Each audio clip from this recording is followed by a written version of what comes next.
Welcome to my channel. Me gustaría saber, esos $200,000 para Orlando, para el viaje en familia, ¿dónde los conseguiste, sanguijuela desempleada? Lo pregunté en voz alta en la cena familiar. Los invitados se quedaron sin reacción, congelados en sus asientos como estatuas de sal. Pero cuando hice la segunda pregunta, mi hijo Miguel se puso blanco al instante. Y mi nuera Mariana dejó caer el tenedor que sostenía en la mano. El sonido del metal contra el plato de cerámica fue lo único que rompió el silencio. Un silencio tan pesado que parecía succionar el aire de la habitación. Nadie respiraba. Nadie se atrevía a mirarme. Excepto yo. Yo no aparté mis ojos de Miguel ni un solo segundo. Tengo 72 años. Me llamo Aurea Correa. Y durante 72 años he aprendido a callarme muchas cosas. He aprendido a sonreír cuando me duele. A asentir cuando quiero gritar. A perdonar cuando debería haber cerrado la puerta. Pero esa noche, frente a una mesa llena de personas que vinieron a comer la comida que yo preparé con mis propias manos, en la casa que yo pagué con mi propio sudor, decidí que ya no iba a callarme más. Porque hay cosas que una mujer no puede seguir tragándose. Y el robo de $200,000 es una de ellas. La mesa estaba puesta como siempre. Mantel blanco que lavé esa misma mañana. Platos que heredé de mi madre. Cubiertos que brillaban bajo la luz del comedor. Había preparado pollo asado con papas, ensalada fresca, pan casero. Todo lo que a Miguel le gustaba cuando era niño. Todo lo que él solía pedirme que cocinara cuando todavía me visitaba porque quería verme y no solo porque necesitaba dinero. Eso fue hace mucho tiempo. Ahora Miguel solo venía cuando traía las manos vacías y los bolsillos llenos de excusas. Esa noche habían venido todos.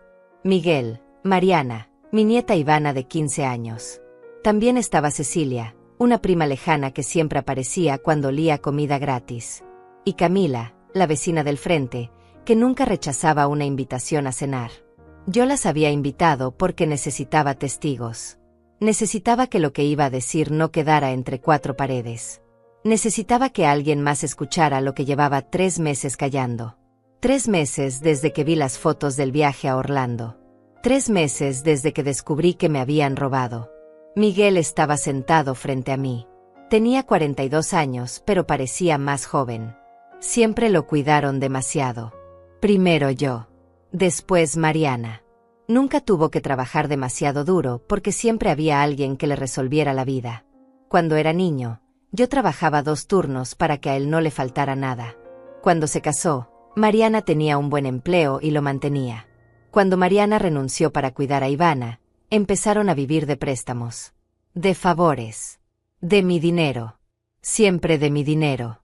Hacía 4 años que Miguel no trabajaba. 4 años.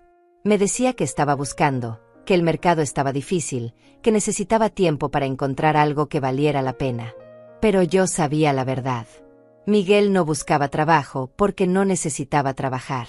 Tenía a Mariana presionándolo desde la casa. Y me tenía a mí, su madre, la vieja tonta que siempre terminaba abriéndole la cartera cuando él llegaba con su cara de niño bueno y sus promesas de que esta vez sí iba a cambiar. Esta vez sí iba a devolver el dinero. Esta vez sí iba a conseguir trabajo. Pero lo de Orlando fue diferente. Eso no fue pedirme $200 para la comida del mes. Eso fue robarme $200,000. $200,000 que yo había guardado durante años. Cada centavo que me sobraba de mi pensión iba directo a esa cuenta de ahorros. Cada billete que conseguía por vender algo que ya no usaba. Cada moneda que ahorraba comprando lo más barato en el supermercado. Todo iba a esa cuenta. Porque yo sabía que algún día mi salud iba a fallar.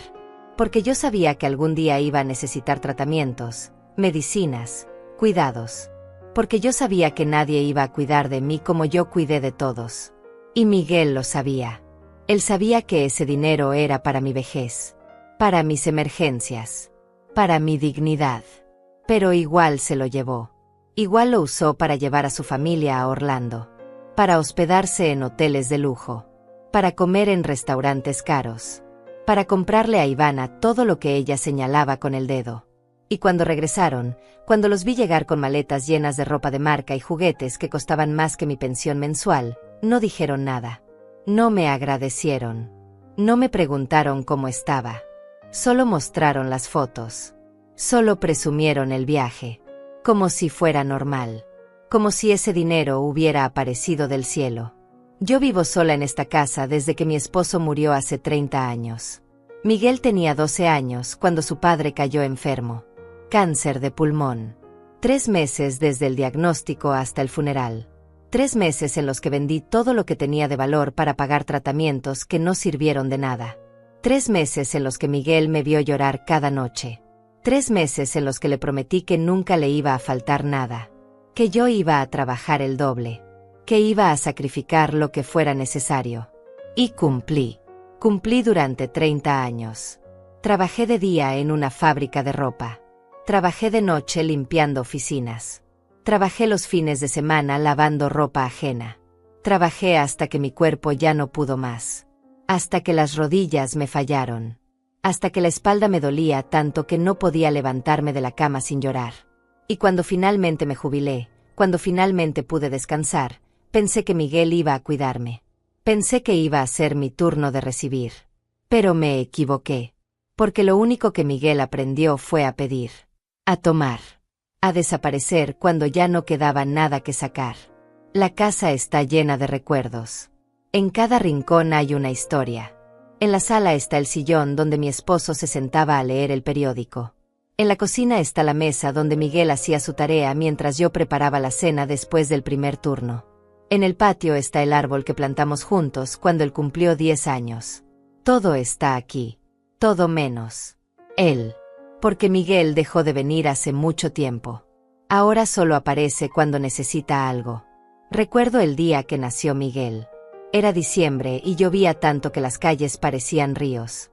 Mi esposo condujo como un loco hasta el hospital mientras yo apretaba su mano y respiraba entre contracciones. Miguel nació a las 3 de la mañana, con los ojos abiertos, mirándome como si ya me conociera.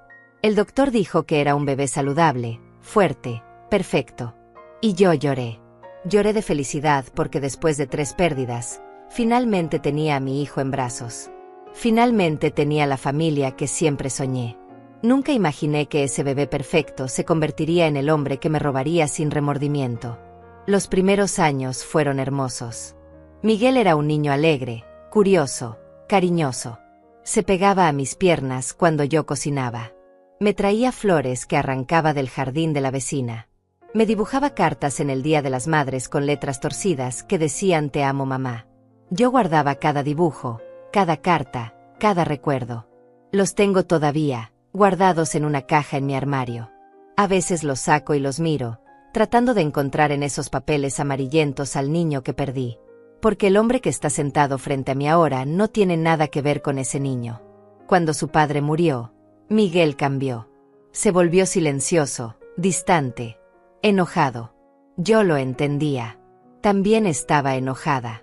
Enojada con Dios, con el mundo, con el cáncer que me arrebató al amor de mi vida. Pero yo no podía darme el lujo de quedarme en la rabia. Tenía un hijo que alimentar, una casa que mantener, cuentas que pagar. Así que me tragué el dolor y salí a trabajar. Doble turno. Triple turno. Lo que fuera necesario para que a Miguel no le faltara nada. Para que tuviera ropa limpia, comida caliente, útiles escolares. Para que no sintiera el vacío que su padre dejó. Vendí las joyas que mi esposo me regaló en nuestro aniversario. Vendí el auto que habíamos comprado juntos.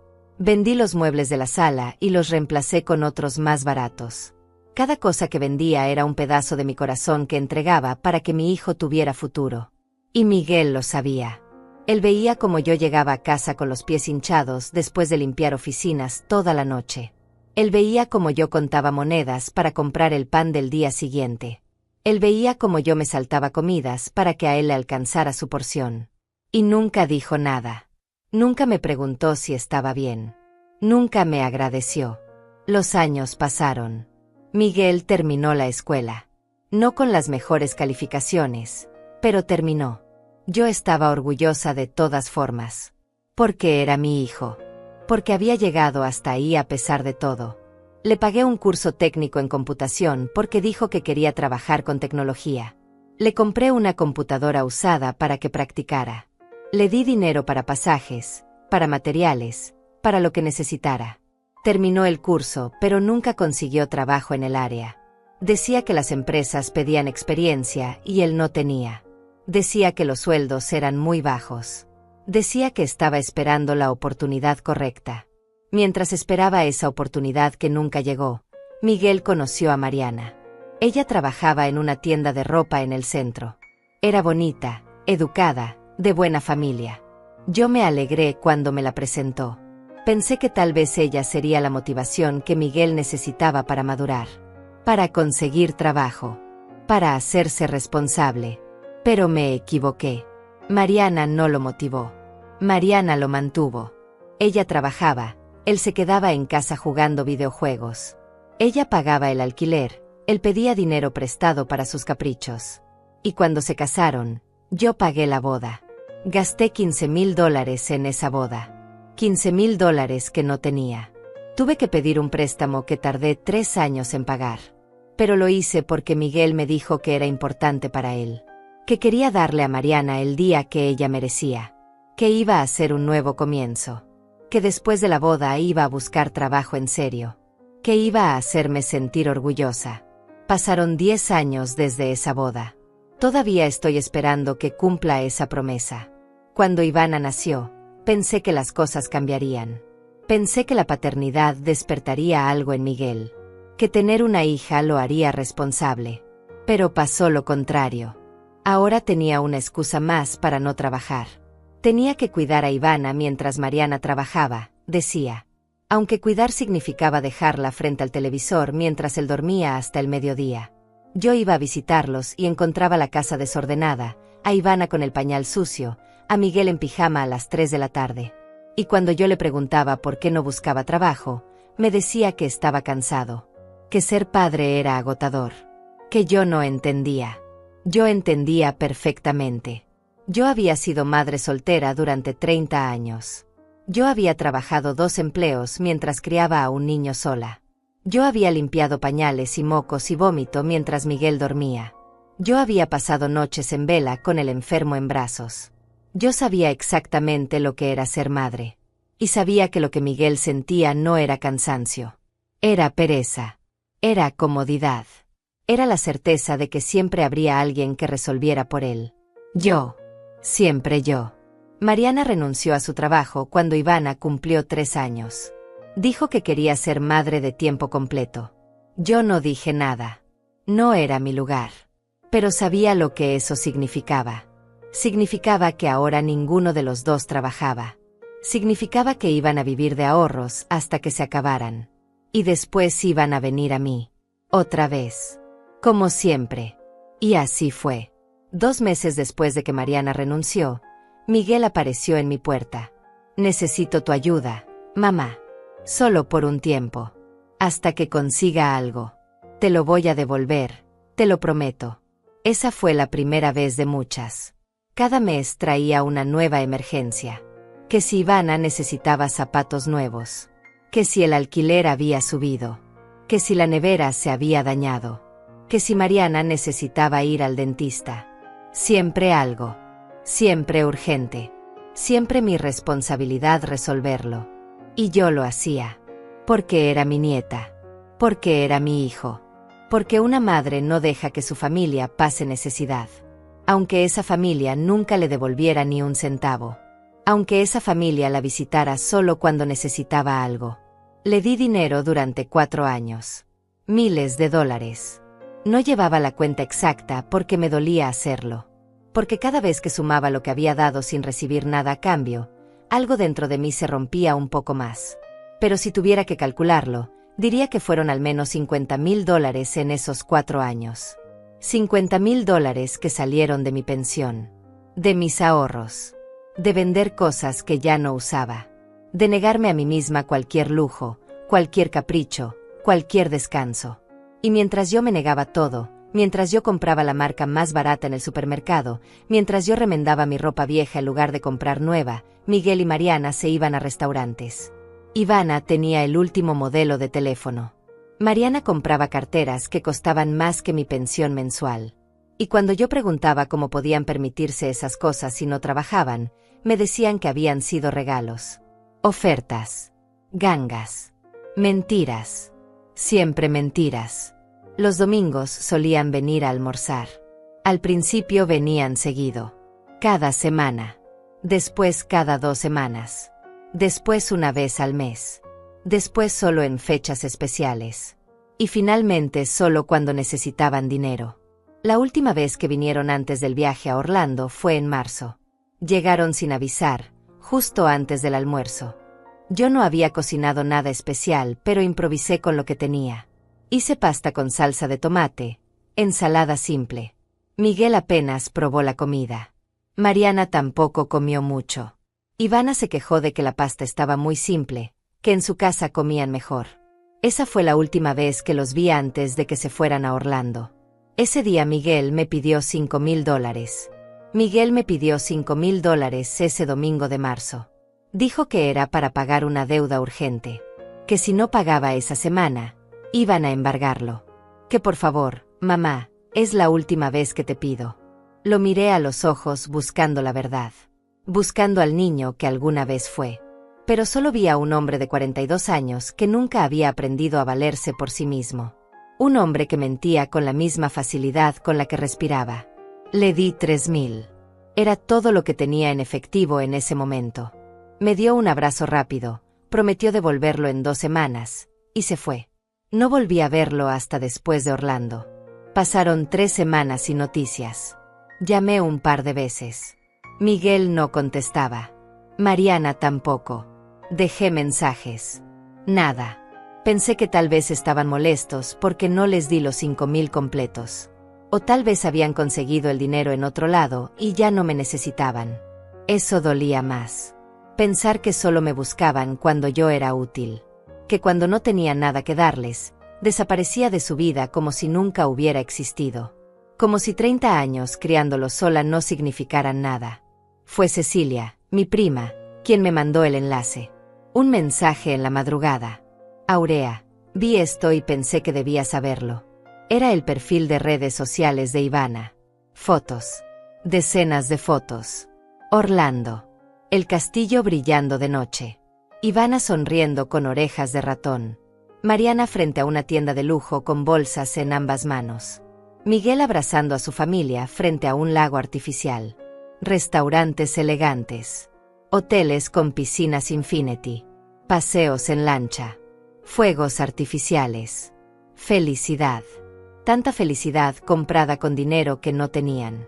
Me quedé mirando las fotos durante horas. No podía dormir. No podía respirar. Cada imagen era una puñalada. Porque yo sabía que ellos no tenían ese dinero. Sabía que hacía 3 semanas Miguel me había rogado $5,000 para una deuda urgente.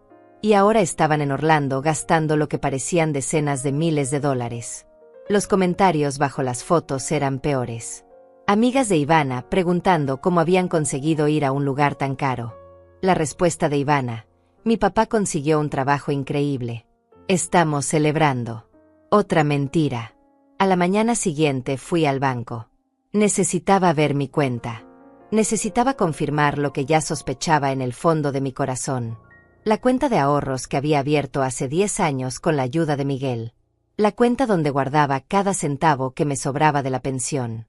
La cuenta que era mi seguro para la vejez, para emergencias médicas, para el día en que ya no pudiera valerme por mí misma.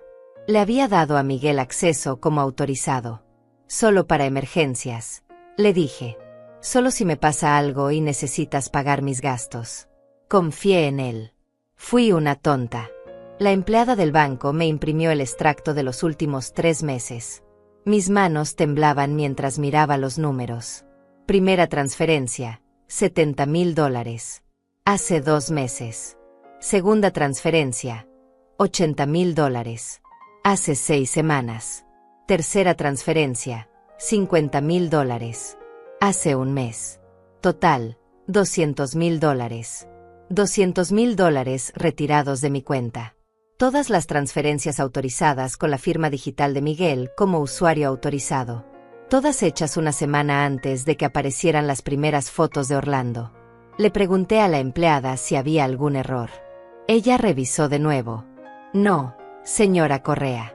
Todas las transacciones fueron autorizadas correctamente por el usuario secundario de la cuenta. Sentí que el piso se movía bajo mis pies, que las paredes se cerraban, que el aire se volvía denso y no podía respirar. La empleada me preguntó si me sentía bien. Le dije que sí. Otra mentira. Porque nada estaba bien. Porque mi hijo me había robado. Porque los $200,000 que había ahorrado durante años, negándome todo, trabajando hasta destruir mi cuerpo, ya no estaban. Se los había gastado en un viaje. Salí del banco con el extracto apretado en mi mano. Caminé hasta la parada del autobús sin ver nada. La gente pasaba a mi lado hablando, riendo, viviendo sus vidas normales. Y yo no podía entender cómo el mundo seguía girando cuando el mío acababa de detenerse. Me senté en la banca de la parada y miré el papel. Los números no cambiaban. La realidad no cambiaba. Miguel me había robado $200,000. Y lo había hecho sin dudarlo. Sin preguntarme. Sin importarle que ese dinero era todo lo que yo tenía. Llegué a casa y me senté en la cocina. La misma cocina donde preparé miles de comidas para Miguel cuando era niño. La misma cocina donde empaqué su almuerzo todos los días de escuela durante 12 años. La misma cocina donde horneé su pastel de cumpleaños cada año, aunque estuviera cansada. La misma cocina donde lloré en silencio la noche que su padre murió mientras él dormía en su habitación. Todo lo que había hecho en esta cocina. Todo lo que había dado. Todo lo que había sacrificado. Y así me lo pagaba. Llamé a Miguel. No contestó. Llamé a Mariana. Tampoco. Dejé un mensaje. Necesito hablar contigo. Es urgente. Llámame. Pasaron 2 días sin respuesta. Al tercer día, Miguel me mandó un mensaje de texto. Perdón, mamá. Hemos estado muy ocupados. Todo bien. Te llamo esta semana. Ocupados. Ocupados gastando mi dinero. Ocupados disfrutando de lujos que yo pagué sin saberlo. Ocupados construyendo recuerdos familiares con dinero robado. Esa noche no pude dormir. Me quedé mirando el techo de mi habitación pensando en todo. En los años que trabajé 2 empleos. En las noches que me dormí llorando de cansancio. En las veces que comí solo pan para que a Miguel le alcanzara la comida. En los sueños que tuve y nunca cumplí porque siempre puse a mi hijo primero. En el viaje que siempre quise hacer y nunca hice porque ese dinero era para emergencias. Para mi vejez. Para mi dignidad. Y Miguel lo tomó como si fuera suyo. Como si yo no importara. A la semana siguiente, Miguel apareció en mi casa. Llegó solo. Sin Mariana. Sin Ivana. Llegó sonriendo, como si nada hubiera pasado. Me trajo flores. Flores baratas del supermercado. Como si eso arreglara algo. Como si unas flores compensaran $200,000. Me abrazó. Hola mamá, te extrañé. Mentira. Si me hubiera extrañado, habría contestado mis llamadas. Si me hubiera extrañado, no me habría robado. Si me hubiera extrañado, habría sido honesto conmigo. Le ofrecí café. Se sentó en la sala como si fuera una visita normal. Empezó a hablarme del viaje. De lo increíble que fue Orlando. De cómo Ivana se divirtió tanto. De cómo Mariana estaba feliz. De cómo hacía años que no pasaban tiempo juntos como familia. Hablaba y yo solo lo miraba. Miraba su boca moverse. Miraba sus manos gesticular. Miraba sus ojos brillar de emoción. Y me preguntaba cómo era posible. ¿Cómo era posible que mi hijo estuviera tan feliz hablando de un viaje que pagó con dinero robado? ¿Cómo era posible que no sintiera ni una pizca de culpa? Le pregunté. Con calma. Con voz tranquila. Miguel, ¿cómo pagaste ese viaje? Se quedó callado por un segundo. Solo un segundo. Después sonrió. Conseguí un trabajo temporal muy bien pagado. Un proyecto de 3 meses.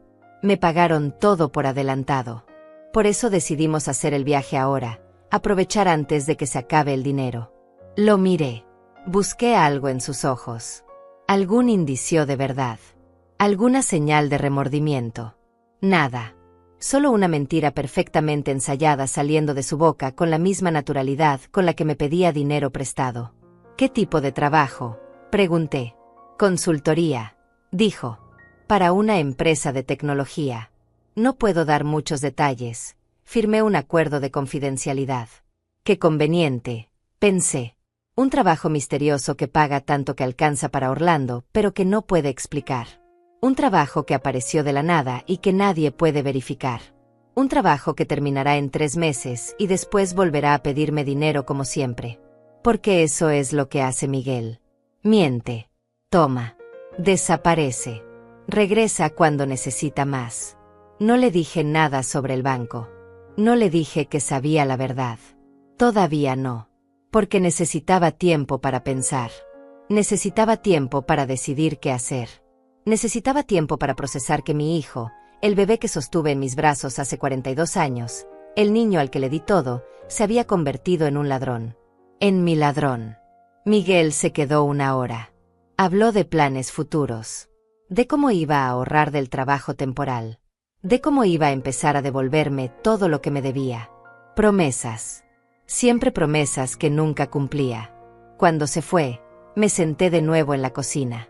Saqué el extracto del banco que había guardado en un cajón. Lo leí una vez más. $200,000. Toda mi seguridad. Todo mi futuro. Convertido en fotos de Instagram y recuerdos que yo no viví. Y Miguel ni siquiera tuvo la decencia de decirme la verdad. Ni siquiera tuvo el valor de admitir lo que había hecho. Prefirió mentirme a la cara. Prefirió tratarme como si fuera estúpida. Como si no mereciera la verdad. Como si después de todo lo que había hecho por él, no mereciera ni siquiera honestidad. Esa noche decidí que no iba a quedarme callada. 2 semanas después, Miguel me llamó. Mamá, vamos a hacer una cena familiar. Hace tiempo que no nos reunimos todos. Ven el sábado. Su voz sonaba alegre, despreocupada. Como si nada malo hubiera pasado. Como si no me hubiera robado $200,000. Como si yo fuera solo su madre ingenua que siempre estaría ahí sin importar lo que él hiciera. Le dije que sí. Que ahí estaría. Porque ya había tomado una decisión. Ya sabía lo que iba a hacer. Pero necesitaba el momento correcto. Necesitaba testigos. Necesitaba que esto fuera público. Pasé esos días preparándome. Fui de nuevo al banco y pedí copias certificadas de todos los movimientos. La empleada me preguntó si necesitaba ayuda legal. Le dije que todavía no, pero que tal vez pronto. Guardé los documentos en un sobremanila. También imprimí todas las fotos de Orlando que Ivana había subido a las redes sociales. Cada foto de restaurante caro. Cada foto de compras. Cada foto sonriente que gritaba dinero, lujo, felicidad comprada con mi sacrificio. Las puse en orden cronológico. Creé mi evidencia. El sábado llegó. Me puse mi mejor vestido. Uno gris que había comprado hace años para una boda. Me maquillé un poco. Me peiné con cuidado. Quería verme digna. Quería verme fuerte. Porque iba a necesitar toda la fuerza que tuviera. Tomé el sobre con los documentos. Tomé mi cartera. Y salí de mi casa sabiendo que cuando regresara, nada sería igual. Que después de esa noche, la relación con mi hijo estaría rota para siempre. O tal vez ya estaba rota. Tal vez llevaba años rota y yo me negaba a verlo. La casa donde vivían Miguel y Mariana quedaba a media hora en autobús. Era una casa alquilada en un barrio de clase media. Nada lujoso pero tampoco humilde. 2 habitaciones, pequeño jardín, cochera. Más de lo que yo tenía cuando criaba a Miguel sola. Más de lo que ellos podían pagar sin trabajar. Toqué el timbre. Mariana abrió la puerta. Aurea, qué bueno que viniste. Pasó. Me abrazó. Un abrazo frío. Un abrazo de compromiso. Como todo lo que hacía conmigo. Siempre correcta, siempre educada, pero nunca genuina. Nunca cálida. Adentro ya estaban los demás invitados. Cecilia, mi prima, que había venido porque yo se lo pedí. Camila, la vecina de mi cuadra, que también invité personalmente. Necesitaba gente que me conociera. Gente que supiera quién era yo. Gente que pudiera dar testimonio de lo que iba a pasar. Miguel estaba en la cocina terminando de cocinar. Ivana estaba en su habitación, probablemente en el teléfono que le habían comprado con mi dinero. Todo parecía normal. Una cena familiar cualquiera. Pero yo sabía que no lo era. Miguel salió de la cocina limpiándose las manos en un paño. Mamá, llegaste. Qué bueno verte. Me dio un beso en la mejilla. Olía a colonia cara. Llevaba ropa nueva. Zapatos que no le había visto antes. Todo nuevo. Todo comprado recientemente. Todo pagado con dinero que no era suyo. Sonreí. Le devolví el beso. Jugué el papel de madre amorosa por última vez. Porque después de esta noche, ese papel terminaría. Después de esta noche, ya no iba a fingir que todo estaba bien. Nos sentamos a la mesa. Mariana había preparado la mesa con mantel, servilletas de tela, copas de vino. Todo muy elegante. Todo para impresionar. Miguel sirvió la comida. Pollo al horno con verduras asadas. Ensalada gourmet con nueces y queso azul. Pan artesanal. Vino tinto importado. Comida que costaba más de lo que yo gastaba en comida en una semana. Comida que ellos no podían pagar. Pero ahí estaba, servida como si fuera lo más normal del mundo. Como si ellos fueran una familia próspera que podía darse esos lujos. Empezamos a comer. La conversación era ligera. Cecilia preguntó por el viaje a Orlando. Miguel y Mariana se iluminaron. Empezaron a contar historias. Los parques que visitaron. Los espectáculos que vieron. Las compras que hicieron. Cada palabra era un cuchillo en mi pecho. Pero mantuve la calma. Sonreí. Asentí. Comí mi comida. Esperé. Esperé el momento exacto. El momento en que todos estuvieran relajados. El momento en que Miguel se sintiera seguro. El momento perfecto para destruir su mentira. Ivana bajó finalmente a cenar. Llegó a la mesa sin saludar, sin mirarme. Se sentó, agarró su teléfono, empezó a comer mientras miraba la pantalla. Mariana le pidió que guardara el teléfono. Ivana puso los ojos en blanco, pero obedeció. La miré. Mi nieta. 15 años. Tan parecida a Miguel en su egoísmo. Tan acostumbrada a recibir sin dar nada a cambio. Tan convencida de que el mundo le debía todo. Me preguntaba si sabía. Si sabía que el viaje que tanto presumió en redes sociales había sido pagado con dinero robado a su abuela. Probablemente no le importaba. Miguel sirvió más vino. Levantó su copa. Un brindis, dijo. Por la familia. Por estar juntos. Por los buenos momentos. Todos levantamos nuestras copas. Menos yo. Los miré. A Miguel con su sonrisa falsa. A Mariana con su cara de satisfacción. A Ivana con su indiferencia. A Cecilia y Camila esperando mi señal. Dejé mi copa sobre la mesa. El sonido del vidrio contra la madera llamó la atención de todos. Me miraron. Y entonces hablé. Me gustaría saber algo, Miguel. Dije su nombre con calma. Con frialdad. Mi voz no temblaba. Mi mano no temblaba. Nada en mí temblaba porque había esperado este momento durante semanas. Miguel me miró. Claro, mamá. ¿Qué necesitas saber? Sonreía. Todavía sonreía. Todavía pensaba que tenía el control. Todavía pensaba que yo era la vieja tonta que siempre había sido. Me gustaría saber de dónde sacaste el dinero para el viaje a Orlando. Un viaje que debió costar fácilmente más de $50,000 entre vuelos, hotel, comida, entradas, compras. El silencio cayó sobre la mesa como una piedra. Miguel dejó de sonreír. Mariana se puso tensa. Ivana levantó la vista de su plato. Cecilia y Camila me miraron, sabiendo que esto era el comienzo de lo que les había advertido. Miguel se aclaró la garganta. Ya te lo dije, mamá. Conseguí un trabajo temporal. Me pagaron bien. Decidimos darnos ese gusto. Su voz sonaba menos segura ahora. Menos convincente. Pero todavía trataba de mantener la mentira. Así, el trabajo misterioso de consultoría que no puedes explicar. Qué conveniente. Mi voz seguía calmada, pero había algo en mi tono que hizo que Miguel se pusiera pálido. Mamá, no sé por qué dudas de mí. ¿Por qué iba a mentirte? Porque me has mentido toda tu vida, Miguel. Porque llevas 4 años sin trabajar y de repente tienes dinero para Orlando. Porque hace 2 meses me pediste $5,000 llorando que te iban a embargar. Y una semana después estaba subiendo fotos desde un hotel de lujo. Mariana intervino.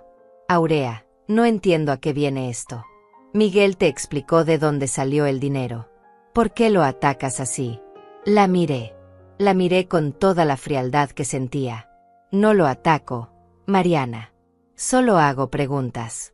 Preguntas que cualquier madre haría cuando su hijo, que lleva años pidiéndole dinero prestado, de repente tiene fondos para un viaje de más de $50,000. Es curiosidad. Simple curiosidad. Miguel se levantó de la mesa. ¿Sabes qué, mamá? Si viniste solo a arruinar la cena con tus acusaciones, mejor te vas. No voy a permitir que me hables así en mi casa. En tu casa, repetí. En tu casa que pagas con qué dinero, Miguel.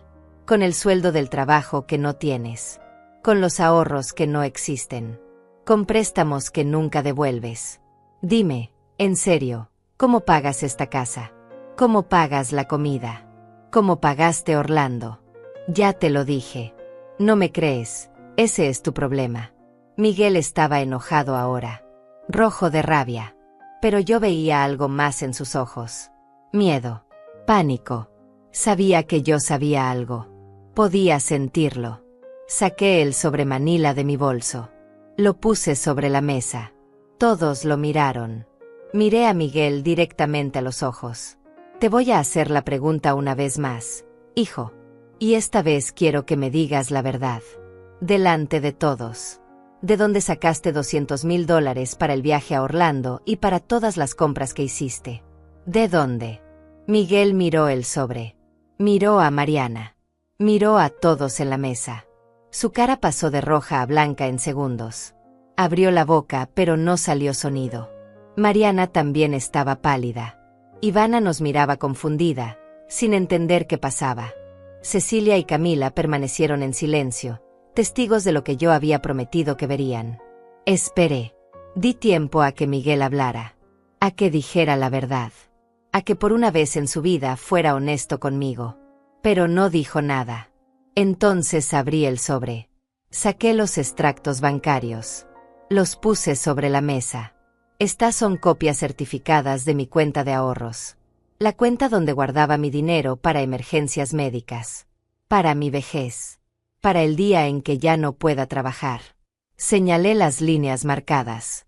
3 transferencias. 70,000. 80,000. 50,000.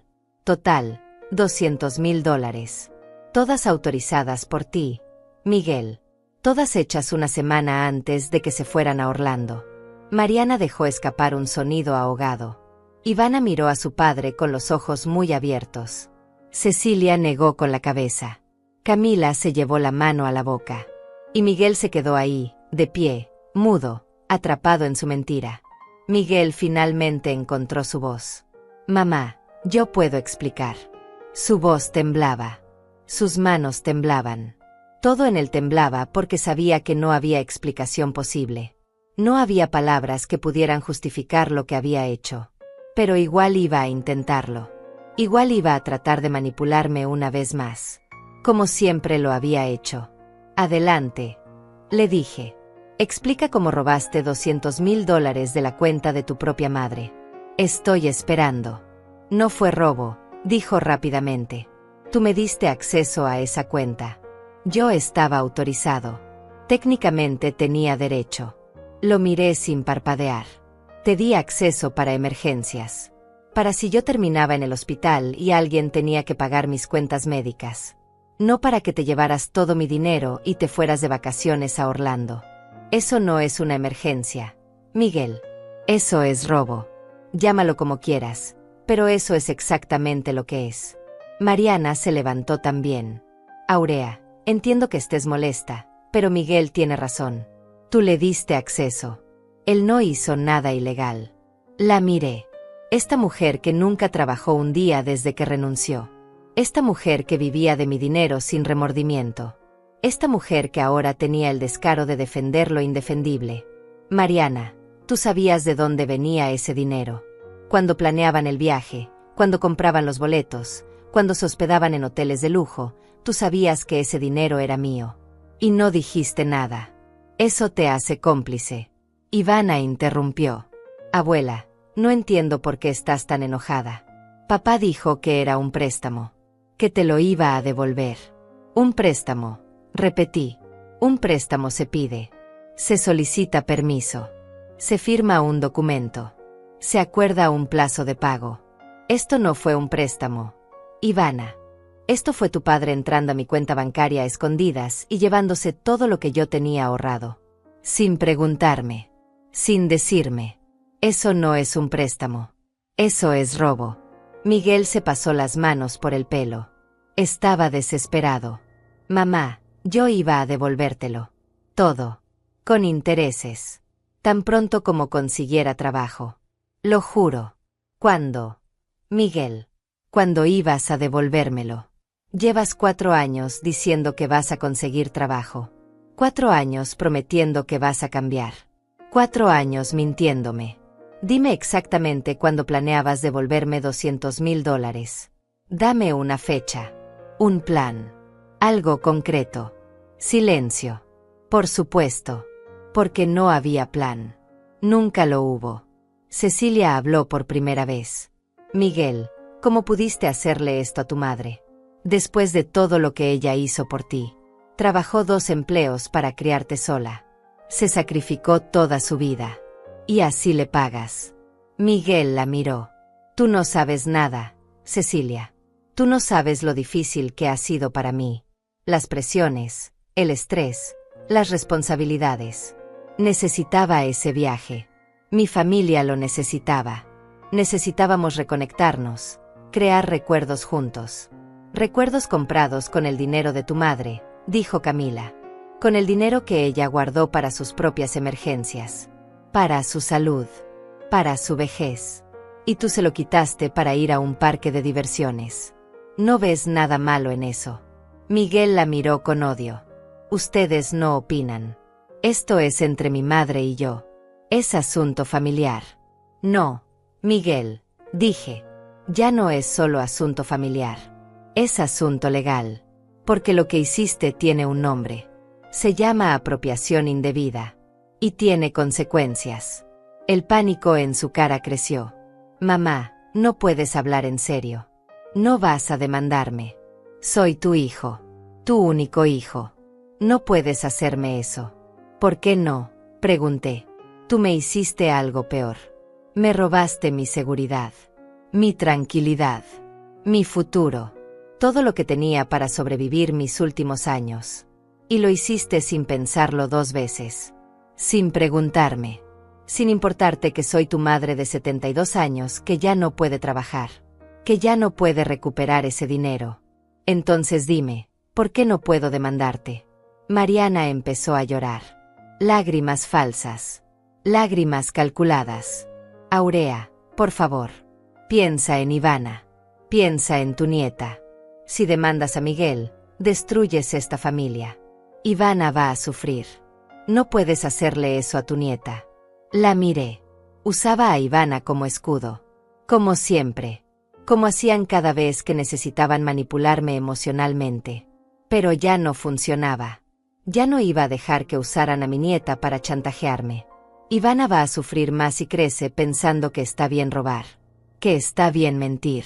Que está bien usar a las personas. Esto es una lección para ella también. En ese momento sonó el timbre. Todos nos quedamos quietos. Nadie esperaba a nadie más. Miguel fue hasta la puerta.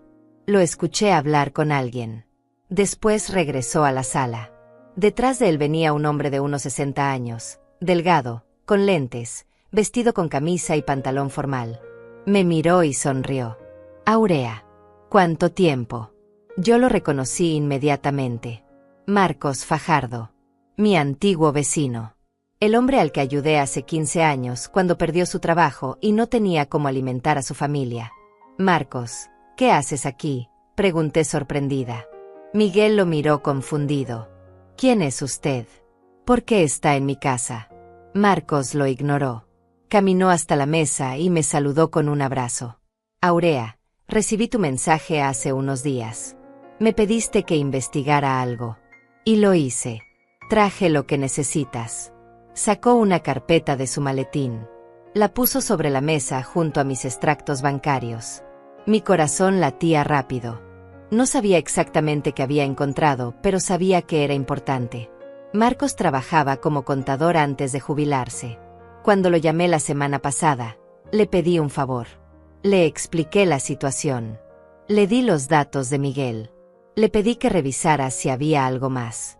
Algo que yo no supiera. Marcos tenía contactos. Conocía gente. Y era bueno encontrando información financiera. Si Miguel había hecho algo más, Marcos lo encontraría. Y aparentemente lo había hecho. Aurea me salvó la vida hace 15 años, dijo Marcos mirando a Miguel. Cuando perdí mi trabajo y mi familia iba a terminar en la calle, ella nos dio dinero. Nos dio comida. Nos dio esperanza. Nunca me pidió que se lo devolviera. Solo me pidió que algún día ayudara a alguien más. Hoy vine a devolver ese favor. Abrió la carpeta. Sacó varios documentos. Miguel, empezó Marcos, no solo tomaste $200,000 de la cuenta de tu madre. También abriste 3 tarjetas de crédito a nombre de ella sin su conocimiento. Usaste copias de su identificación y autorizaciones falsificadas. Acumulaste una deuda de $35,000 en esas tarjetas. ¿Comprando qué? Pregunté con voz que no reconocía como mía. Marcos revisó los documentos. Electrónicos. Ropa de diseñador. Joyas. Restaurantes. Todo antes y durante el viaje a Orlando. Sentí que el aire se iba de mis pulmones. No eran solo 200,000. Eran $235,000. Y deudas que yo no sabía que existían. Deudas que estaban a mi nombre. Que podían arruinar mi crédito. Que podían hacer que me demandaran a mí. Miguel se dejó caer en su silla. Mariana lloraba más fuerte ahora. Ivana miraba a su padre como si fuera un extraño. Cecilia y Camila estaban en shock. Y yo me quedé allí, de pie, tratando de procesar que la traición era aún peor de lo que pensaba. Marcos continuó. También encontré que Miguel intentó poner la casa de Aurea como garantía para un préstamo de $100,000 hace 3 semanas. El préstamo fue negado porque el banco descubrió que la firma de Aurea en los documentos no coincidía. Intentaste hipotecar mi casa, dije lentamente. Intentaste quitarme lo único que tengo. Miguel no respondió. Solo miraba el piso. Derrotado. Atrapado. Sin más mentiras que contar. Marcos puso una mano en mi hombro. Aurea, traje copias de todo. Extractos de las tarjetas. Documentos del intento de préstamo. Análisis de firmas que prueban falsificación. Correspondencia del banco. Todo lo que necesitas para proceder legalmente. También hablé con un abogado amigo mío. Está dispuesto a tomar tu caso sin cobro inicial. Solo le pagas si ganan. Y con esta evidencia, van a ganar. Tomé los documentos. Los miré. Página tras página de pruebas de la traición de mi hijo. Miguel finalmente habló. Mamá, lo siento. Lo siento mucho. No quería que llegara a esto. Estaba desesperado. Tenía deudas. Mariana quería cosas. Ivana necesitaba cosas. Yo solo quería darles lo que merecían. Darles una vida mejor. Y pensé que tú no te ibas a dar cuenta. Que podía devolverlo antes de que lo notaras. Pero todo salió mal. Todo se complicó. Ahora sí estoy buscando trabajo. Ahora sí voy a cambiar. Te lo prometo. Dame otra oportunidad. Lo miré. Este hombre de 42 años llorando como niño. Este hombre que había tenido miles de oportunidades y las desperdició todas. Este hombre que era mi hijo y a quien ya no reconocía. ¿Cuántas oportunidades te he dado, Miguel? ¿Cuántas veces te he perdonado? ¿Cuántas veces te he ayudado? Y cada vez prometes cambiar. Cada vez juras que será diferente. Pero nunca cambia. Nunca es diferente. Y ahora me pides otra oportunidad después de robarme todo. Después de intentar quitarme mi casa. Después de arruinar mi nombre con deudas. Dime por qué debería creerte esta vez. Porque soy tu hijo, susurró. Porque me amas. Porque una madre siempre perdona. Lo miré por mucho tiempo. Sí, Dije finalmente. Eres mi hijo. Y sí, te amo. Pero el amor no significa dejar que me destruyas. El amor no significa ser tu víctima eterna. He amado mal. He perdonado mal. He dado mal. Porque te enseñé que podías hacer lo que quisieras sin consecuencias. Que siempre estaría aquí para rescatarte. Pero se acabó, Miguel. Esta vez las consecuencias son reales. Tomé todos los documentos. Los de Marcos y los míos. Los guardé en el sobre. Miré a todos en la mesa. Esta cena termina aquí. Cecilia, Camila, gracias por venir. Marcos, gracias por tu ayuda. Me voy. Miguel se levantó. Mamá, por favor. No te vayas así. Podemos arreglar esto. Podemos hablar. Ya no hay nada que hablar, dije. Mi abogado se pondrá en contacto contigo. Caminé hacia la puerta. Miguel me siguió. Mariana lloraba. Ivana gritó, abuela, no puedes hacernos esto. Me detuve. Me giré. Sí puedo. Ivana. Y lo haré. Salí de esa casa. Marcos salió conmigo. Me acompañó hasta la parada del autobús. Aurea, hiciste lo correcto, dijo. Sé que duele. Sé que es tu hijo. Pero no puedes dejar que te destruya. Asentí. Las lágrimas finalmente vinieron. Lloré en silencio mientras esperábamos el autobús. Marcos se quedó conmigo. No dijo nada más. Solo estuvo ahí. Como yo estuve para él 15 años atrás. El autobús llegó.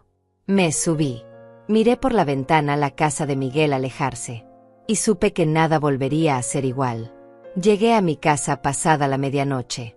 Las luces del barrio estaban apagadas. Solo el farol de la esquina iluminaba la calle vacía. Entré despacio, cerré la puerta con seguro, y me quedé ahí parada en la oscuridad de mi sala. La misma sala donde Miguel jugaba cuando era niño. La misma sala donde celebramos sus cumpleaños. La misma sala que ahora se sentía como un museo de recuerdos muertos. Me senté en el sofá sin encender las luces. Dejé que el silencio me envolviera. Dejé que el dolor viniera sin resistencia. Lloré. Lloré como no había llorado en años. Lloré por el hijo que perdí. No al hijo que murió, sino al hijo que eligió convertirse en alguien que yo no podía reconocer. Lloré por los $235,000 que ya no tenía. Lloré por mi vejez que ahora sería más difícil, más incierta, más solitaria. Lloré por todas las veces que confié cuando debía haber dudado. Por todas las veces que perdoné cuando debía haber puesto límites. Lloré hasta que ya no me quedaron lágrimas. Y entonces me sequé la cara, me levanté, y encendí la luz. No iba a quedarme en la victimización. No iba a permitir que Miguel me destruyera completamente. Había perdido el dinero, sí. Había perdido al hijo que creía tener, también. Pero no había perdido mi dignidad. No había perdido mi capacidad de luchar. Y eso era exactamente lo que iba a hacer. Luchar. Fui a mi habitación. Saqué una caja de zapatos del fondo del armario. Adentro guardaba documentos importantes. Escritura de la casa. Certificado de nacimiento. Fotos viejas. Y algo más. Cartas. Decenas de cartas que Miguel me había escrito a lo largo de los años. Las leí todas esa noche. Cartas del colegio donde me decía que yo era la mejor mamá del mundo. Cartas de su adolescencia donde me prometía que iba a estudiar duro y hacerme sentir orgullosa. Cartas de cuando se casó donde me agradecía por todo. Cartas donde juraba que algún día me devolvería todo lo que había hecho por él. Promesas. Tantas promesas rotas. Guardé las cartas de nuevo. No las iba a tirar. Eran evidencia de quién había sido Miguel antes de convertirse en esto. Evidencia de que alguna vez hubo bondad en él. O tal vez solo había sido bueno mintiendo desde siempre. Al día siguiente llamé al abogado que Marcos me había recomendado. Se llamaba Leandro Palma. Tenía un despacho pequeño en el centro. Fui a verlo esa misma tarde. Le llevé todos los documentos. Los extractos bancarios. Los estados de cuenta de las tarjetas de crédito que Miguel abrió a mi nombre. Los documentos del intento de hipoteca. Todo. Leandro revisó cada papel con cuidado. Era un hombre de unos 50 años, serio, profesional. Cuando terminó de revisar, me miró por encima de sus lentes. Señora Correa, esto es un caso sólido de fraude financiero y apropiación indebida. Tiene evidencia más que suficiente para proceder criminalmente y civilmente. Criminalmente podría enfrentar hasta 5 años de prisión por falsificación de documentos y fraude. Civilmente, puede demandarlo por la devolución completa del dinero más daños y perjuicios. Sentí un nudo en el estómago. 5 años de prisión. Mi hijo en la cárcel. Nunca imaginé que llegaríamos a esto. Nunca imaginé que tendría que tomar esta decisión. ¿Qué me recomienda?, pregunté. Leandro se reclinó en su silla. Depende de lo que usted quiera lograr.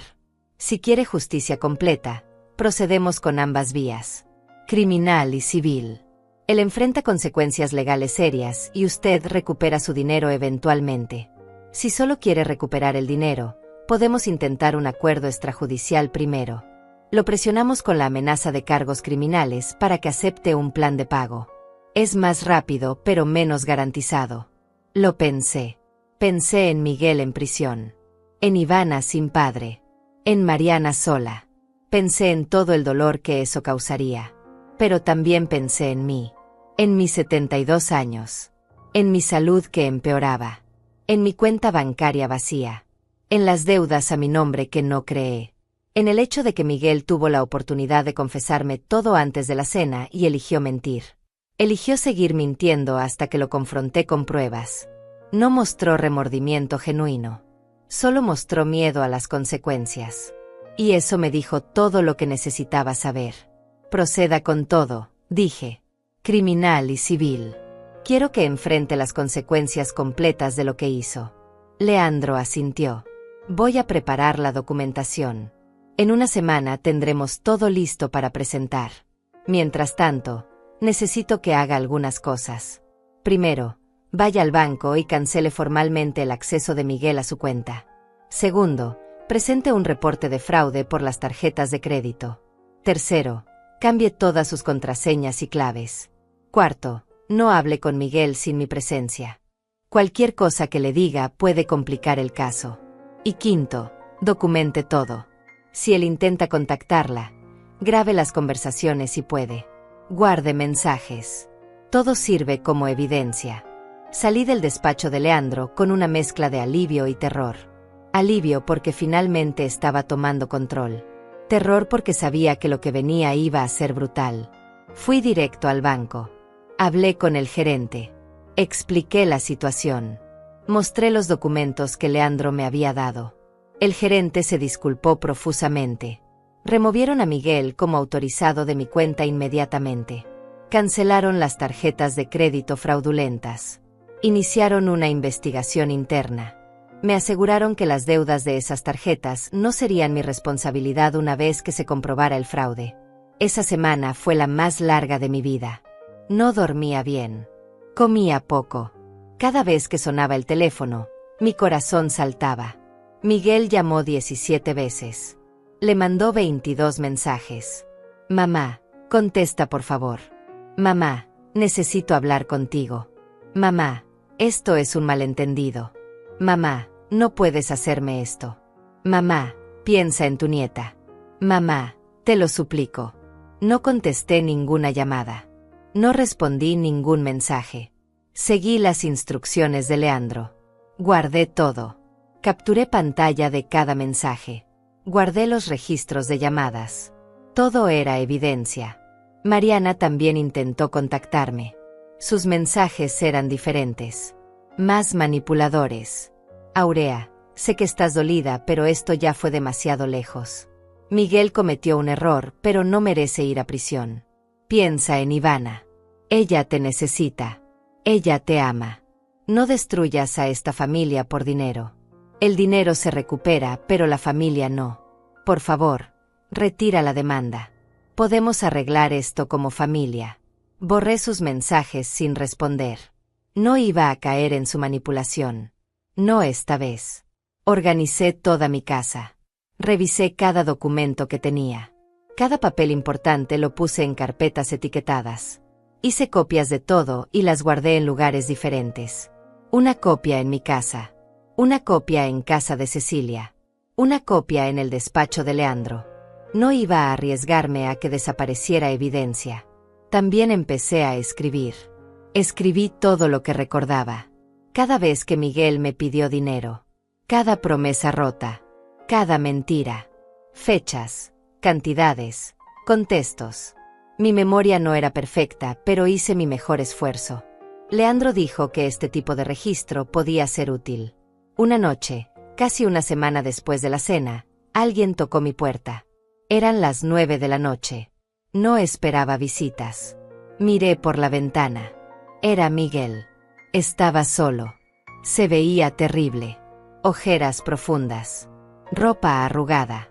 Barba sin afeitar. Tocó de nuevo. Mamá, sé que estás ahí. Por favor. Solo quiero hablar. 5 minutos. Te lo ruego. Me quedé quieta. No iba a abrir. No sin testigos. No sin Leandro presente. Miguel siguió tocando. Siguió suplicando. Pasaron 20 minutos. Finalmente se fue.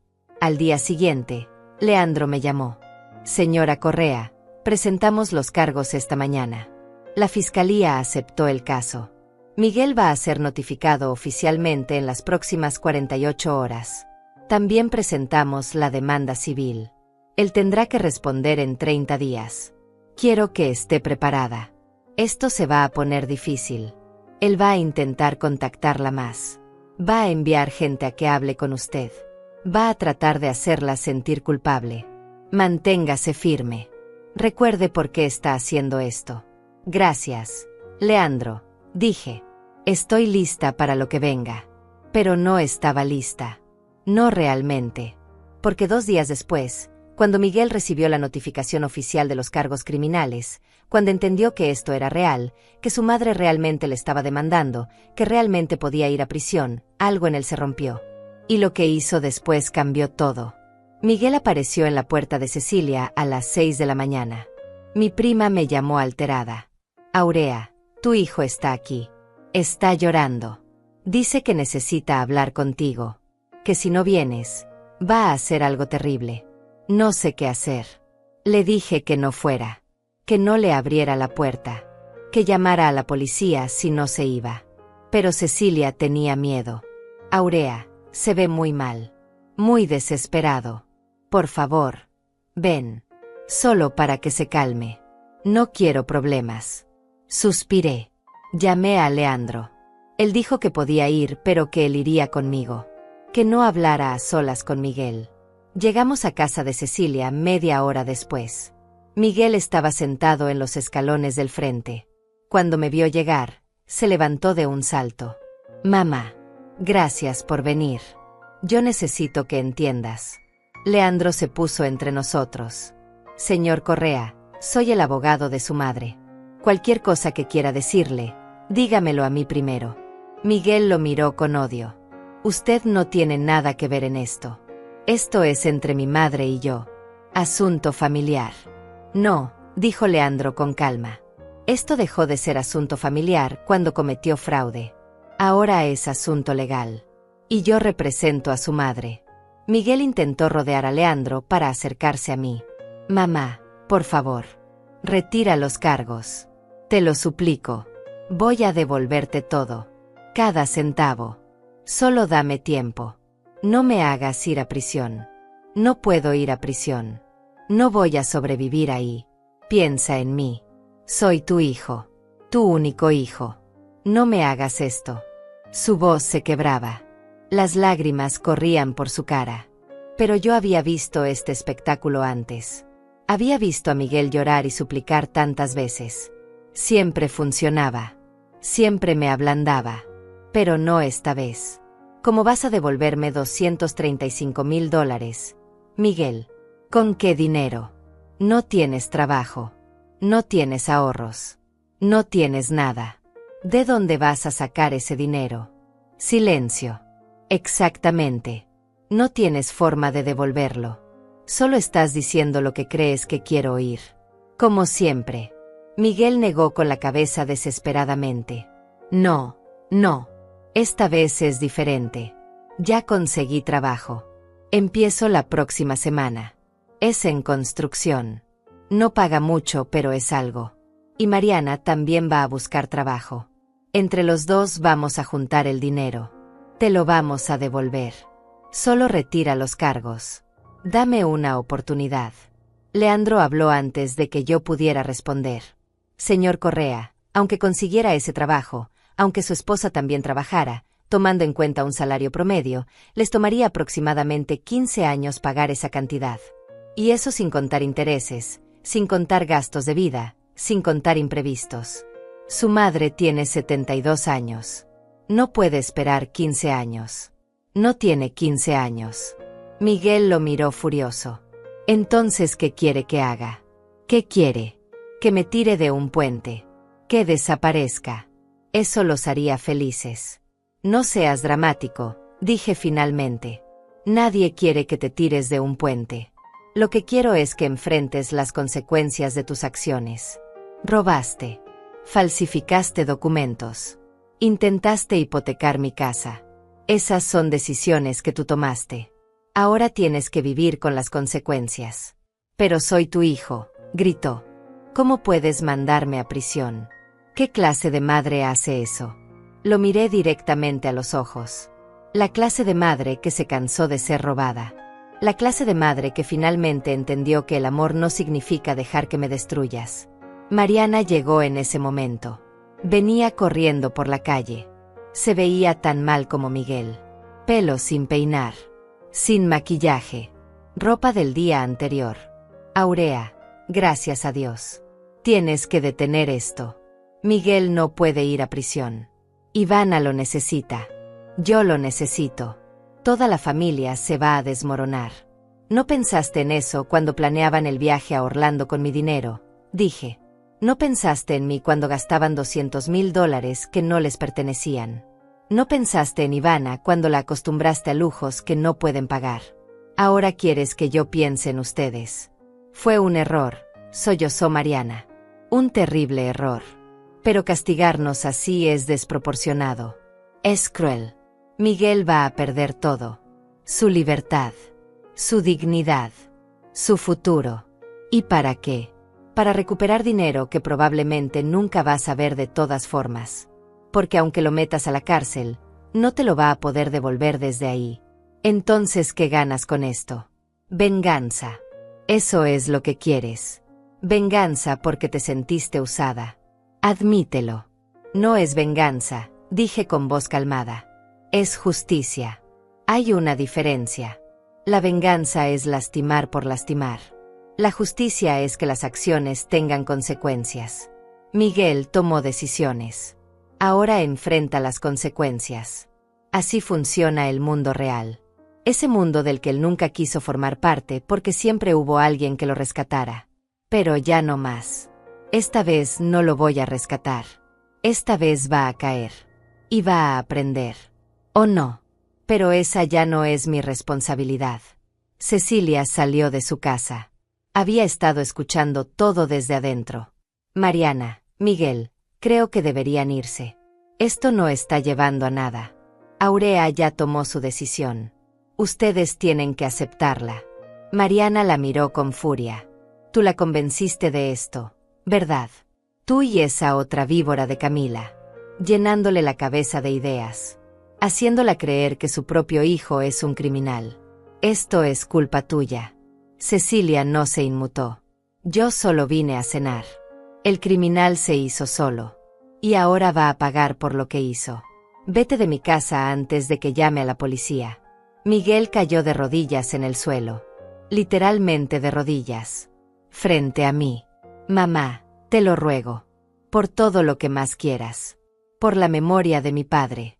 Por los años que pasamos juntos. Por el amor que alguna vez me tuviste. Retira los cargos. No me hagas ir a prisión. Haré lo que sea. Lo que sea. Venderé todo lo que tengo. Trabajaré 3 empleos. Pero no me quites mi libertad. Por favor. Lo miré ahí. Arrodillado. Suplicando. Y no sentí lástima. Sentí tristeza. Tristeza porque había llegado a esto. Porque mi hijo prefería arrodillarse que aceptar responsabilidad. Levántate, Miguel, dije. Levántate y vete. No voy a cambiar de opinión. Los cargos siguen. La demanda sigue. Todo sigue. Vete a casa. Prepárate para lo que viene. Y tal vez, solo tal vez, usa este tiempo para reflexionar sobre las decisiones que tomaste. Sobre la persona en la que te convertiste. Sobre cómo llegamos hasta aquí. Miguel no se levantó. Siguió ahí, llorando. Leandro me tocó el brazo. Señora Correa, vámonos. Aquí ya no hay nada más que hacer. Asentí. Caminé hacia el auto de Leandro sin mirar atrás. Pero Mariana no había terminado. Corrió detrás de mí. Me agarró del brazo. La miré. Sus ojos estaban llenos de odio. Esto no va a quedar así, Siseo. Vas a pagar por esto. Vas a destruir a Miguel y yo voy a asegurarme de que te arrepientas el resto de tu miserable vida. Voy a contar a todo el mundo lo que hiciste. Voy a decirles que mandaste a tu propio hijo a prisión por dinero. Que eres una vieja amargada y vengativa. Nadie va a querer saber de ti. Vas a morir sola. Y vas a merecer cada segundo de esa soledad. Leandro la apartó de mí. Señora, está amenazando a mi clienta. Voy a tener que reportar esto. Mariana retrocedió. No me importa. Repórtalo. Haz lo que quieras. Pero ella va a pagar.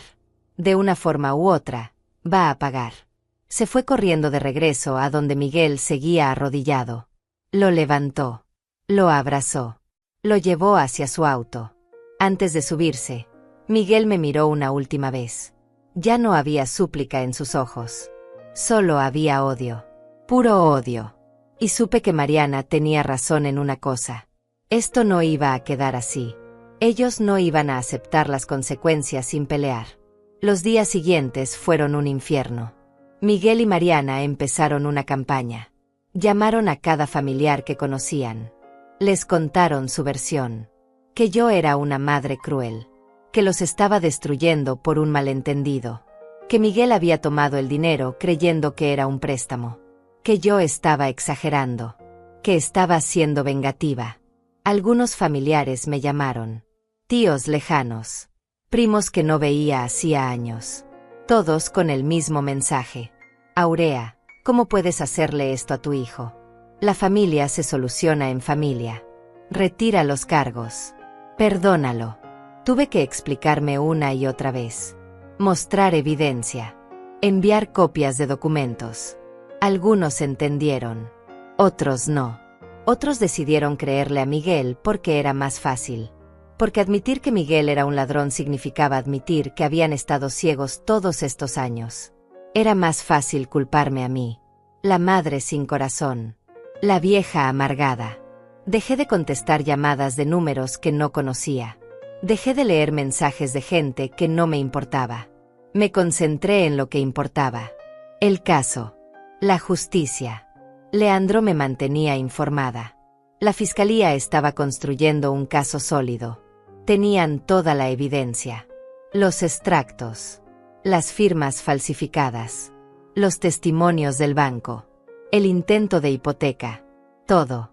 La audiencia preliminar estaba programada para dentro de 3 semanas. Miguel tendría que presentarse ante un juez. Tendría que escuchar los cargos formalmente. Tendría que decidir si se declaraba culpable o inocente. Leandro decía que probablemente se declararía inocente. Que intentaría pelear. Que alargaría el proceso todo lo posible. Pero que eventualmente perdería. La evidencia era irrefutable. Esas 3 semanas fueron las más largas de mi vida. Cada día esperaba que pasara algo. Que Miguel hiciera algo desesperado. Que Mariana cumpliera sus amenazas. Que algo saliera mal. Pero nada pasó. Solo silencio. Un silencio pesado y amenazante. El silencio antes de la tormenta. Y yo esperé. Esperé a que llegara el día de la audiencia. El día en que finalmente miraría a mi hijo a los ojos en una corte. El día en que un juez decidiría su futuro. El día en que todo cambiaría para siempre. El día de la audiencia llegó. Me desperté a las 5 de la mañana, aunque la audiencia era a las 10. No había podido dormir. Me vestí con cuidado. El mismo vestido gris que usé para la cena. El vestido de mi dignidad. Me peiné. Me maquillé apenas. Quería verme fuerte pero no vengativa. Quería verme como lo que era. Una mujer de 72 años buscando justicia. Leandro pasó por mí a las 8. El trayecto al juzgado fue silencioso. Él sabía que yo necesitaba ese silencio. Llegamos temprano. La sala estaba vacía todavía. Nos sentamos en las bancas de madera a esperar. A las 9 empezó a llegar gente.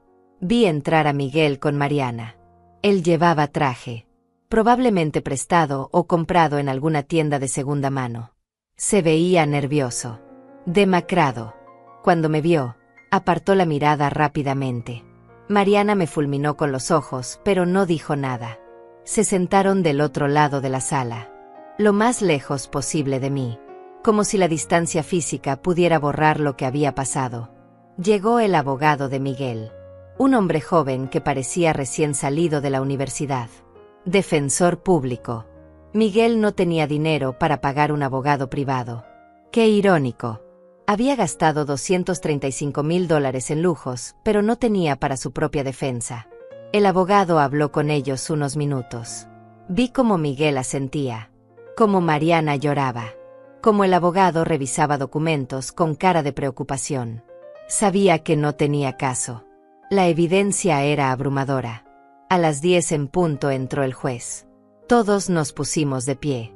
Era una mujer de unos 60 años. Pelo canoso recogido. Lentes. Expresión seria. Se sentó. Nos indicó que nos sentáramos. Empezó a leer el caso. Estado contra Miguel Correa. Cargos: apropiación indebida, falsificación de documentos, fraude financiero. Mi corazón latía tan fuerte que pensé que todos podían escucharlo. El juez miró a Miguel. Señor Correa, entiende los cargos que se le imputan. Miguel se levantó tembloroso. Sí, su señoría. ¿Cómo se declara? Hubo un silencio largo. Todos esperábamos. Miguel miró a su abogado. El abogado asintió. Miguel respiró profundo. Culpable, su señoría. Me declaro culpable. Un murmullo recorrió la sala. Mariana sollozó en voz alta. Yo me quedé quieta. No esperaba esto. Pensé que pelearía, que negaría todo, que intentaría escapar de las consecuencias como siempre lo había hecho. Pero se había declarado culpable. Leandro me apretó la mano. Esto es bueno, susurró. Significa que acepta responsabilidad. El juez será más considerado en la sentencia. El juez continuó. Muy bien. Dado que se declara culpable, procederemos directamente a considerar los argumentos para la sentencia. Abogado defensor, ¿tiene algo que decir? El abogado de Miguel se levantó. Su señoría, mi cliente reconoce la gravedad de sus acciones. Cometió un error terrible motivado por desesperación financiera y presión familiar. Pero es un hombre sin antecedentes criminales. Un padre de familia. Alguien que ahora ha conseguido empleo y está dispuesto a reparar el daño. Solicito clemencia. Una sentencia suspendida con libertad condicional y un plan de restitución. Leandro se levantó. Su señoría, mi clienta es una mujer de 72 años que fue víctima de abuso financiero por parte de su propio hijo. Él no solo tomó sus ahorros de vida, también abrió tarjetas de crédito fraudulentas a su nombre e intentó hipotecar su casa sin consentimiento. Estas no son acciones de desesperación. Son acciones calculadas y repetidas que muestran un patrón de abuso. La señora Correa ahora vive en incertidumbre financiera. Su vejez está comprometida. Solicito que se imponga una sentencia que refleje la seriedad del crimen y que garantice restitución real. El juez me miró. Señora Correa, ¿quiere decir algo? Me levanté despacio. Mis piernas temblaban. Mi voz también al principio. Su señoría, yo crié a mi hijo sola después de que su padre muriera. Trabajé 2 empleos durante 30 años para darle todo. Sacrifiqué mi salud, mis sueños, mi futuro por él. Y él tomó todo lo que yo había guardado para mi vejez y lo gastó en vacaciones. No me pidió permiso. No me dijo la verdad. Me robó. Y cuando lo confronté, Mintió. Solo admitió la verdad cuando le mostré evidencia irrefutable. Mi voz se hizo más firme. No busco venganza. Busco justicia. Busco que entienda que las acciones tienen consecuencias. Que no puede vivir toda su vida usando a las personas sin enfrentar responsabilidad. Eso es todo. Me senté. El silencio en la sala era absoluto. El juez escribió algo en sus notas. Después miró a Miguel. Señor Correa, tiene algo que decir antes de que dicte sentencia. Miguel se levantó. Lloraba. Su señoría, yo amo a mi madre. Sé que lo que hice estuvo mal. No tengo excusa. Solo puedo decir que lo siento. Que me arrepiento. Que si pudiera regresar el tiempo, lo haría diferente. Pero no puedo. Solo puedo prometer que voy a dedicar el resto de mi vida a reparar el daño. A devolverle cada centavo. A ser el hijo que ella merece. Miró hacia mí. Mamá, perdón. Perdóname, por favor. Te amo. No dije nada. Solo lo miré. El juez habló. Señor Correa, he revisado cuidadosamente este caso. La naturaleza de sus crímenes es seria. Abusó de la confianza de su propia madre. Una mujer vulnerable de edad avanzada que dependía de esos ahorros. Sin embargo, también considero que se ha declarado culpable. Que no tiene antecedentes. Que tiene una familia. Mi decisión es la siguiente. Lo condeno a 3 años de prisión. Sin embargo, suspenderé 2 años de esa sentencia. Cumplirá 1 año efectivo en prisión. Después saldrá en libertad condicional por 5 años, durante los cuales deberá pagar restitución completa a su madre más intereses. Mariana gritó. No. Por favor, no 1 año. Miguel se tambaleó. Su abogado lo sostuvo. El juez continuó. Además, durante la libertad condicional no podrá contactar a la víctima sin su consentimiento expreso. Deberá mantener empleo estable y reportarse mensualmente con un oficial de libertad condicional. Cualquier violación resultará en cumplir los 2 años restantes de prisión inmediatamente. Golpeó el mazo. Caso cerrado. La audiencia terminó. Miguel fue esposado inmediatamente. Se lo llevaban ese mismo día. Mariana corrió hacia él. Lo abrazó. Lloraba descontroladamente. Yo me quedé sentada, mirando cómo se llevaban a mi hijo esposado. Cómo desaparecía por una puerta. Cómo Mariana se derrumbaba en el piso. Y no sentí triunfo. No sentí alegría. Solo sentí vacío. Un vacío profundo y doloroso. Leandro me ayudó a levantarme. Señora Correa, lo logramos.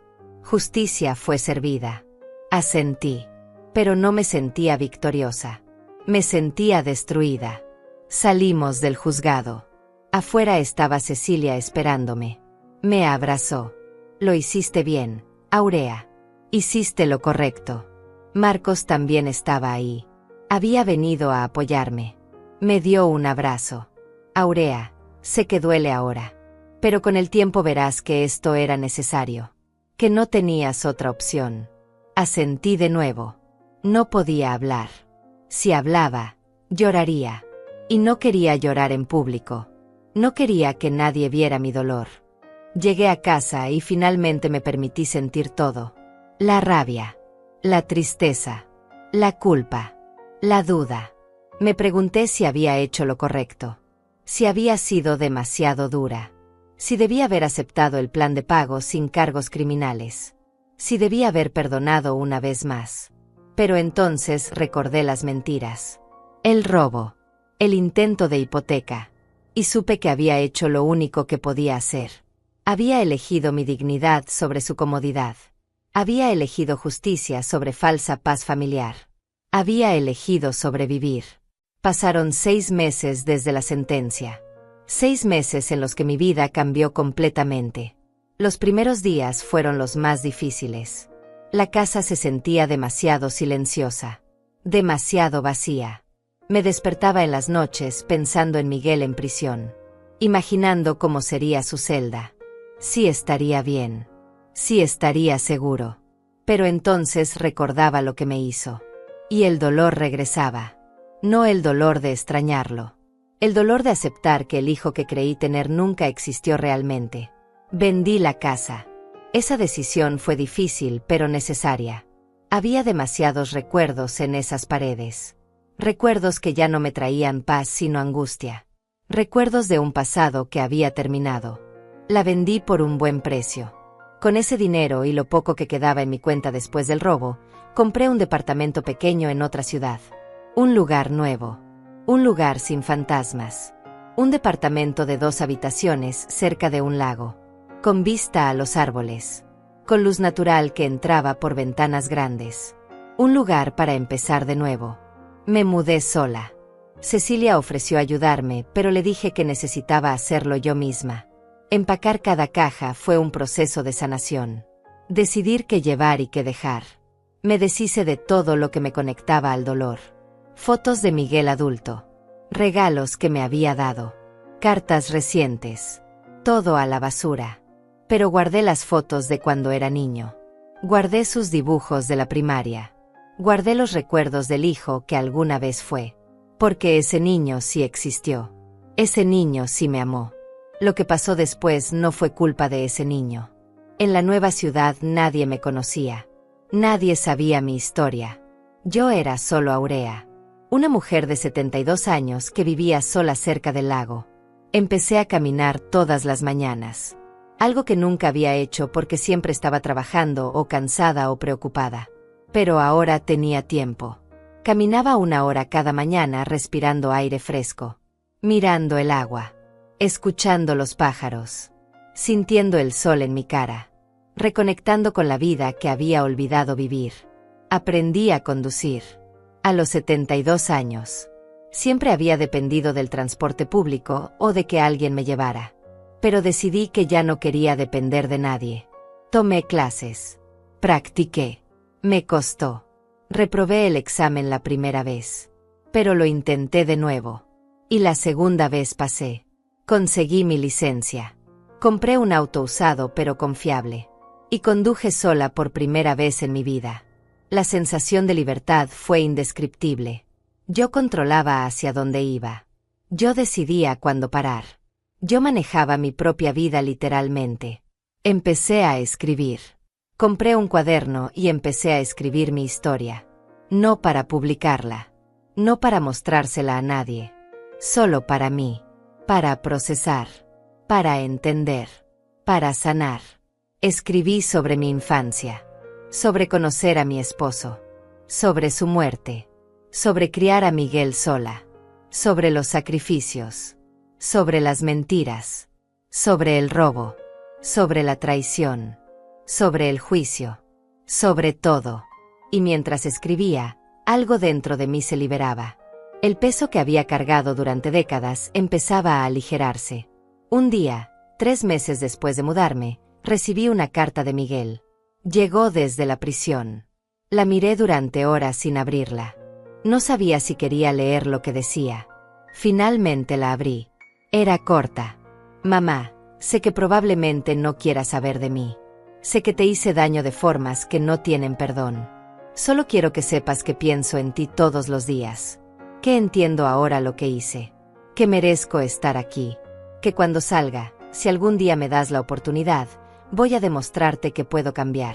No te pido que me perdones. Solo te pido que te cuides. Que seas feliz. Que vivas la vida que siempre mereciste. Te amo. Miguel. Doblé la carta. La guardé en un cajón. No respondí. Tal vez algún día lo haría. Tal vez no. Pero ese día no era hoy. Hoy mi prioridad era yo misma. Mi sanación. Mi paz. Por primera vez en 72 años, yo era mi prioridad. No Miguel. No ningún hijo. No ninguna familia. Yo. Y eso no me hacía egoísta. Me hacía sobreviviente. Me hacía fuerte. Me hacía libre. Planté flores en mi balcón. Rosas, margaritas, girasoles. Las regaba cada mañana mientras tomaba mi café. Las veía crecer. Las veía florecer. Y me veía a mí misma en ellas. Creciendo de nuevo después de ser pisoteada. Floreciendo después de un invierno largo y oscuro. Renaciendo. Conocí a otras mujeres en el edificio. Mujeres de mi edad. viudas, divorciadas, solas. Formamos un grupo. Tomábamos té los jueves. Jugábamos cartas. Contábamos historias. Ellas sabían que algo me había pasado, pero no preguntaban. Y yo no contaba. Solo disfrutaba su compañía, su aceptación, su amistad sin condiciones. Una tarde, mientras conducía de regreso del supermercado, me miré en el espejo retrovisor. Y vi algo que no había visto en años. Vi a una mujer en paz. Una mujer que había sobrevivido. Una mujer que había elegido su dignidad sobre el amor tóxico. Una mujer que había aprendido que soltar no es abandonar. Es liberarse. Y sonreí. Sonreí porque finalmente entendía. Finalmente estaba bien. Finalmente estaba viva de verdad. Hoy conduzco mi propia vida. Y no pido permiso a nadie. No me disculpo por elegirme. No me arrepiento de buscar justicia. Porque después de 72 años de dar, finalmente aprendí a recibir. A recibirme a mí misma. A darme la vida que merezco. A las mujeres que están leyendo esto, a las madres que han sido usadas, a las abuelas que han sido olvidadas, les digo, nunca es tarde. Nunca es tarde para recuperar tu dignidad. Nunca es tarde para decir basta. Nunca es tarde para elegirte. Si mi historia te tocó el corazón, si pasaste por algo similar, déjame saberlo en los comentarios. Cuéntame tu historia. No estás sola. Somos miles las que hemos tenido que tomar decisiones difíciles para sobrevivir. Y si este relato te ayudó de alguna manera, compártelo.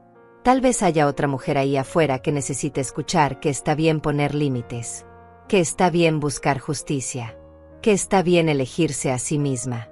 Gracias por leer mi historia. Gracias por estar aquí.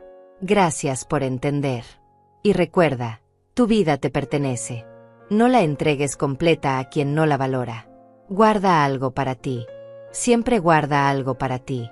Porque al final, la única persona que estará contigo hasta el último día eres tú misma. Y mereces tratarte con el amor y el respeto que siempre diste a otros. Mereces tu propia compasión. Mereces tu propia lealtad. Mereces vivir en paz. Y si eso significa soltar a quien te lastima, aunque sea tu propia sangre, entonces suelta. Suelta y vuela. Como yo finalmente lo hice. Como tú también puedes hacerlo. Nunca es tarde para empezar de nuevo. Nunca.